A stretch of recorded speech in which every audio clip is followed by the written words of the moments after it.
திரும்பவும் ஆரம்பிக்கிறேன்.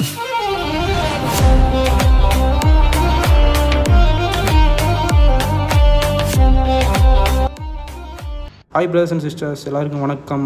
கங்குவா படத்துலேருந்து அப்டேட்டுக்காக வெயிட் பண்ணுறோம். அதை விட பார்த்தீங்கன்னா 44லேருந்து நிறைய ரிலீஸ் பற்றியும் அந்த படத்தோட டைட்டில் டீசர் பற்றியும் வரப்போதான் சொல்கிறாங்க. அதை தாண்டி 45 நம்ம ஆர்ஜே பாலாஜி அவர்கள் டைரக்ட் பண்ண போகிறான்னு சொல்லிட்டு நேற்றுலேருந்து ஒரு பேச்சுவார்த்தைகள் வந்துன்னு இருக்குது. அது மட்டும் இல்லாமல் இந்த படத்து மியூசிக் டைரக்டர் பற்றி நான் அனிருத் அப்படின்னு சொல்லியிருக்காங்க. இது எதிர்பார்க்கவே இல்லை. ஏன்னா கங்குவாக்கு அப்புறம் வாடிவாசல், அதுக்கப்புறம் சுதா கங்குரா ப்ராஜெக்ட் சொன்னாங்க. இப்போ ஆர்ஜே பாலாஜி அனிருத் மியூசிக்கல் அப்படின்னு இந்த ஒரு ப்ராஜெக்ட் சொல்லியிருக்காங்க. பட் இன்னைக்கு காலைல பார்த்தீங்கன்னா மியூசிக் டைரக்டர் ஏஆர் ரகுமான் அப்படின்னு பேசின்னு இருக்காங்க.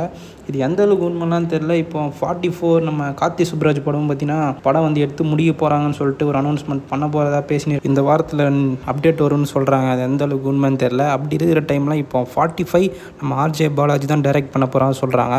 இது அஃபிஷியலாக வர வரையும் நம்ம வெயிட் பண்ணி தான் போகணும். இதை பற்றி நீங்கள் என்ன நினைக்கிறீங்கன்னு சொல்லிட்டு மறக்காமல் கமெண்ட் பண்ணுங்கள். அடுத்த வீடியோவில் சந்திப்போம்.